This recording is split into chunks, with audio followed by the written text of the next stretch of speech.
Palavras que curam ou ferem. A língua tem poder sobre a vida e sobre a morte. Os que gostam de usá-la comerão do seu fruto. Provérbios 18, 21. As palavras são como sementes lançadas ao solo do coração. Elas podem florescer em cura, esperança e vida, ou germinar em dor, destruição e morte. A Bíblia nos alerta repetidamente sobre o poder da língua e a responsabilidade que temos ao usá-la. Palavras que ferem. A Escritura é clara. Palavras malditas, fofocas, críticas destrutivas e julgamentos precipitados podem causar feridas profundas. Provérbios 12 e 18. Há palavras que ferem como espada, mas a língua dos sábios traz a cura. Tiago 3:6. A língua também é um fogo, é um mundo de iniquidade. Mateus 12 e 36 a 37. De toda palavra inútil que os homens disserem, dela darão conta no dia do juízo. A língua pode incendiar relacionamentos, destruir reputações e afastar pessoas da fé.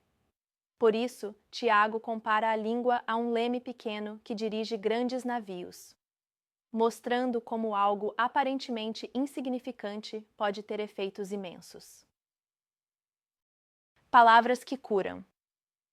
Por outro lado, palavras sábias, brandas e cheias de graça têm o poder de restaurar, consolar e transformar. Provérbios 15, 1. A resposta branda desvia o furor, mas a palavra dura suscita a ira. Provérbios 12 e 25.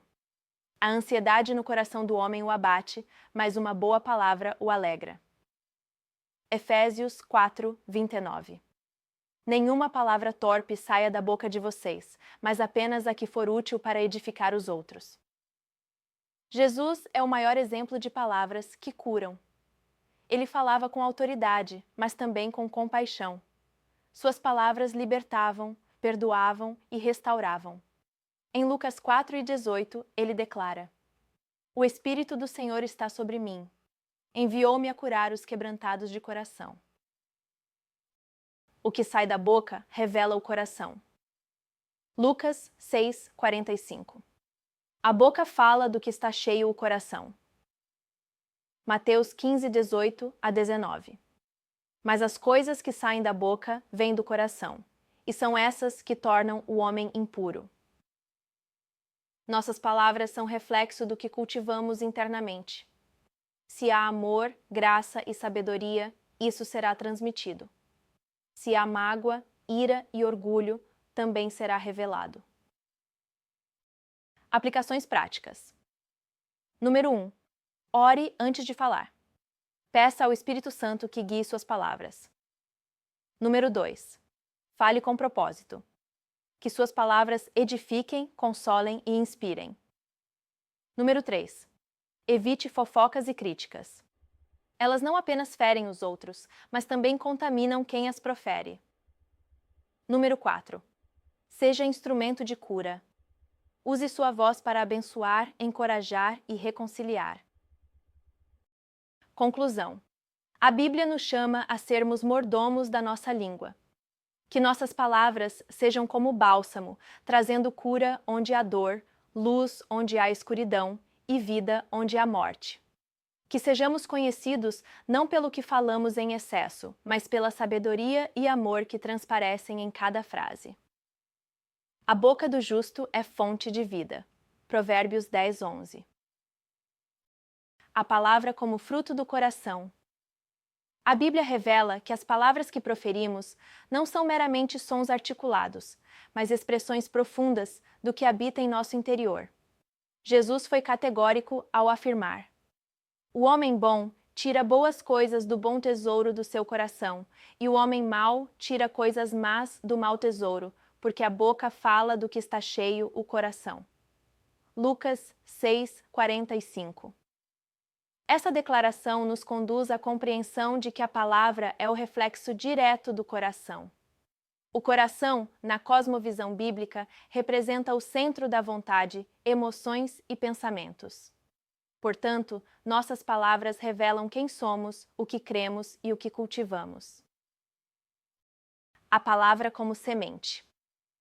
A parábola do semeador, narrada por Jesus em Lucas 8:11-15, mostra que a palavra de Deus é a semente e o coração humano é o solo. A semente é a palavra de Deus. Mas as que caíram em boa terra são os que, com coração bom e generoso, ouvem a palavra, a retêm e dão fruto, com perseverança. A frutificação da palavra depende da condição do coração.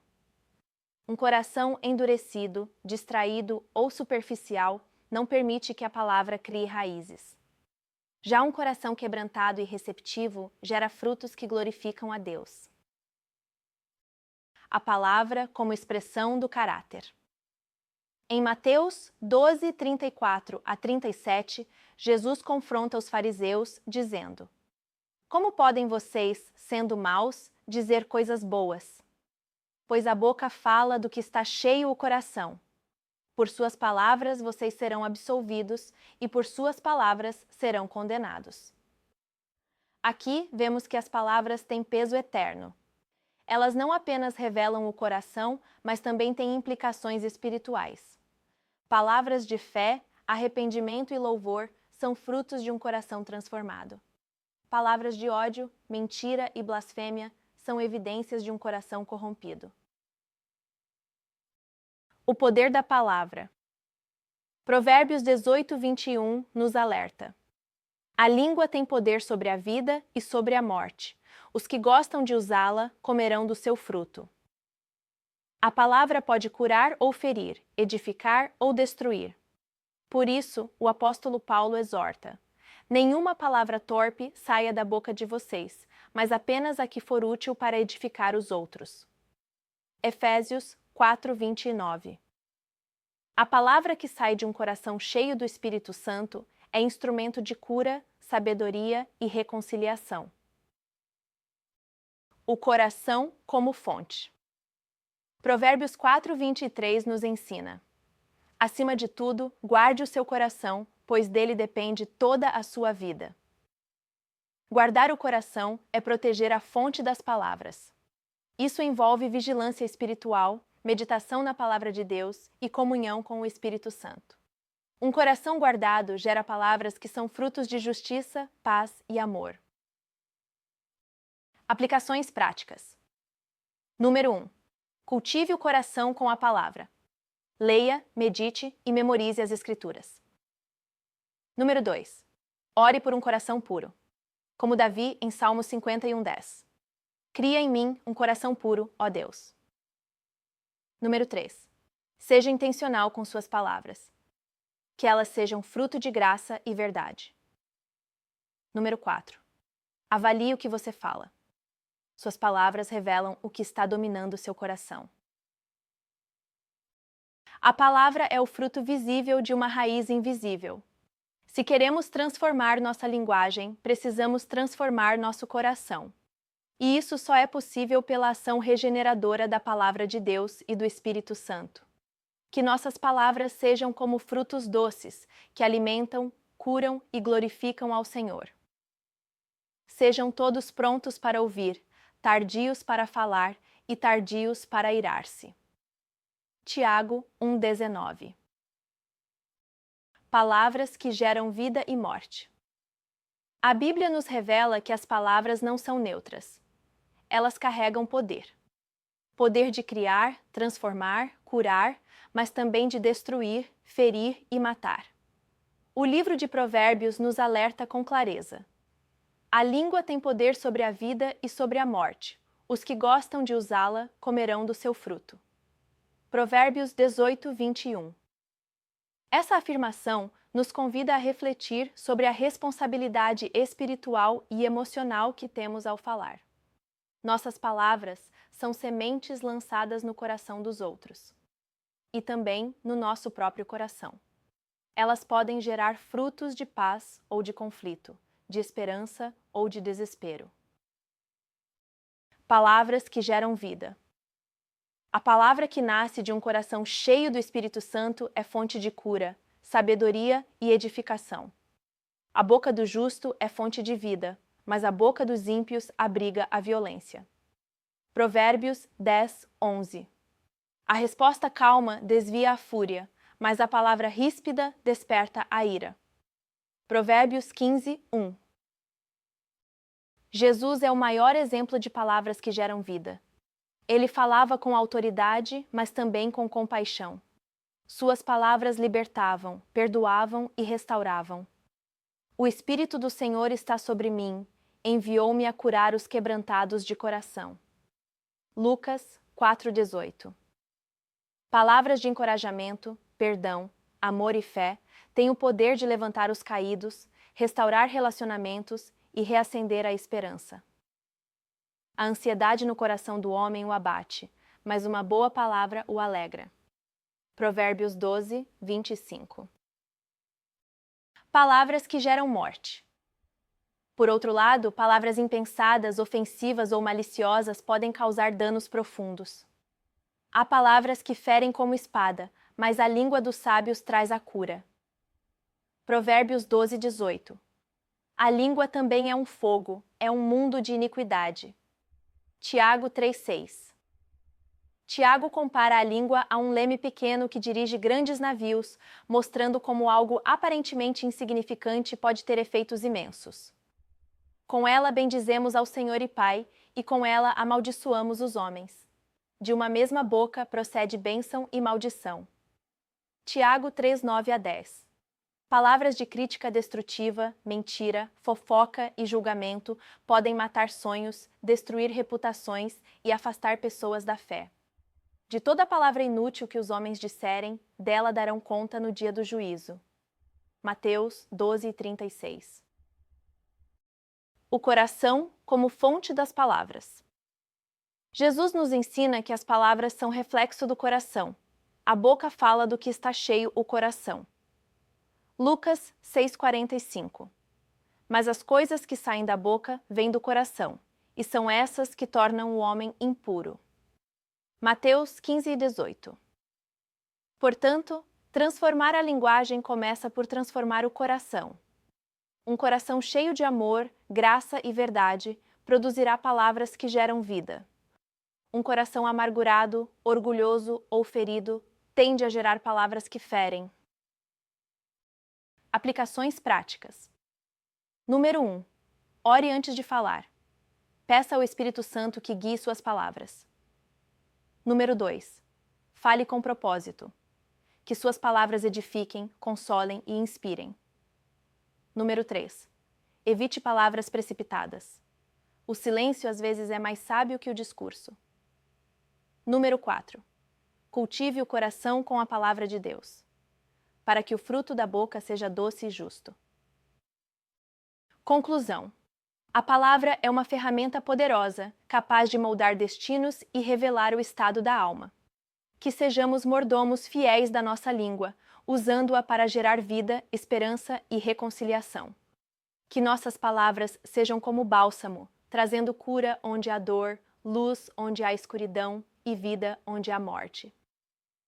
Sejam todos prontos para ouvir, tardios para falar e tardios para irar-se. Tiago 1,19. A palavra como expressão de fé. A fé, segundo a Bíblia, não é apenas uma convicção interna, mas uma força que se manifesta externamente, especialmente por meio da palavra. A fala é o canal pelo qual a fé se revela, se afirma e se torna ativa no mundo. A Escritura nos mostra que a fé verdadeira não é silenciosa. Ela declara, proclama, confessa e transforma. Cri, por isso falei. Salmos 116, 10. Esse versículo citado, também por Paulo em 2 Coríntios 4, 13, revela a dinâmica espiritual entre crer e falar. A fé autêntica gera uma palavra viva, que não apenas comunica, mas também cria realidades espirituais. A palavra como confissão de fé. A confissão verbal é um dos atos mais poderosos da fé cristã. Se você confessar com a sua boca que Jesus é Senhor e crer em seu coração que Deus o ressuscitou dentre os mortos, será salvo. Romanos 10:9. Aqui, Paulo une coração e boca. Crer e confessar. A salvação é ativada pela fé que se expressa em palavras. A confissão não é apenas uma formalidade, mas uma declaração espiritual que rompe barreiras invisíveis. Pois com o coração se crê para a justiça e com a boca se confessa para a salvação. Romanos 10:10. A palavra como instrumento de criação. Desde Gênesis, vemos que a palavra tem poder criativo. Disse Deus: haja luz, e houve luz. Gênesis 1:3. Deus criou o mundo pela palavra. E como fomos feitos à sua imagem, nossas palavras também têm poder. Quando falamos com fé, alinhados à vontade de Deus, participamos desse poder criador. A morte e a vida estão no poder da língua. Os que gostam de usá-la comerão do seu fruto. Provérbios 18:21. A palavra de fé pode gerar vida, cura, esperança, ou destruição, se usada sem sabedoria. Por isso, somos chamados a falar com responsabilidade espiritual. A palavra como testemunho. A fé também se expressa quando testemunhamos o que Deus fez. Eles o venceram pelo sangue do Cordeiro e pela palavra do testemunho que deram. Apocalipse 12:11. O testemunho verbal é uma arma espiritual. Quando declaramos com fé o que Deus fez, fortalecemos outros, glorificamos o Senhor e resistimos ao inimigo. Este é o meu conforto na minha aflição. A tua palavra me vivifica. Salmos 119:50. A palavra como profecia e intercessão. A fé também se manifesta em palavras proféticas e intercessórias. Profetizei como me foi ordenado. Ezequiel 37:7. Ezequiel, movido pela fé, profetizou sobre ossos secos. E eles reviveram. A palavra de fé, quando alinhada à direção de Deus, tem poder para ressuscitar o que está morto. A oração feita com fé curará o doente. Tiago 5:15. A intercessão verbal, quando feita com fé, libera cura e restauração. Aplicações práticas. Primeiro, confesse a palavra de Deus diariamente. Declare promessas com fé. Segundo, use sua voz para edificar. Fale com propósito, graça e verdade. Terceiro, testemunhe com coragem. Compartilhe o que Deus fez em sua vida. Quarto, ore com fé e autoridade. Suas palavras têm poder espiritual. Quinto, profetize sobre sua realidade. Declare vida onde há morte, luz onde há escuridão. A fé não é apenas um sentimento ou crença silenciosa. Ela se expressa, se manifesta e se concretiza por meio da palavra. Que nossas bocas sejam instrumentos de vida, cura e salvação. Que cada frase dita seja carregada de fé, esperança e poder divino. Tenham fé em Deus. Eu lhes asseguro que se alguém disser a este monte, levante-se e atire-se no mar, e não duvidar em seu coração, mas crer que acontecerá o que diz, assim será feito. Marcos 11:22-23. O domínio da língua é uma expressão fundamental de sabedoria e entendimento. Na Bíblia, a língua é frequentemente vista como um reflexo do coração e do caráter de uma pessoa. Em Provérbios 15:2, lemos: a boca do sábio espalha o conhecimento, mas a boca dos insensatos derrama a insensatez. Isso mostra que o uso sábio da linguagem revela maturidade e discernimento. Além disso, Tiago 1,19 aconselha: todo homem, pois, seja pronto para ouvir, tardio para falar, tardio para se irar. Essa passagem enfatiza a importância de controlar a fala e de ouvir com atenção, demonstrando sabedoria na comunicação. O domínio da língua, portanto, não é apenas uma questão de habilidade verbal, mas uma manifestação de inteligência emocional e espiritual. A Bíblia também destaca que palavras sábias edificam e trazem paz, como em Provérbios 15:23. O homem se alegra em dar uma resposta adequada e a palavra a seu tempo, quão boa é. Assim, o verdadeiro domínio da língua revela uma compreensão profunda da vida, promovendo relacionamentos saudáveis e refletindo a sabedoria divina. Portanto, cultivar uma fala ponderada e inteligente é um sinal de maturidade espiritual e de uma vida guiada pelos princípios bíblicos. Obrigado por assistir. Se esta mensagem tocou seu coração, deixe seu like, comente e compartilhe com mais pessoas que precisam de uma palavra de edificação. Juntos, podemos espalhar esperança, força e fé. Compartilhe e faça a diferença.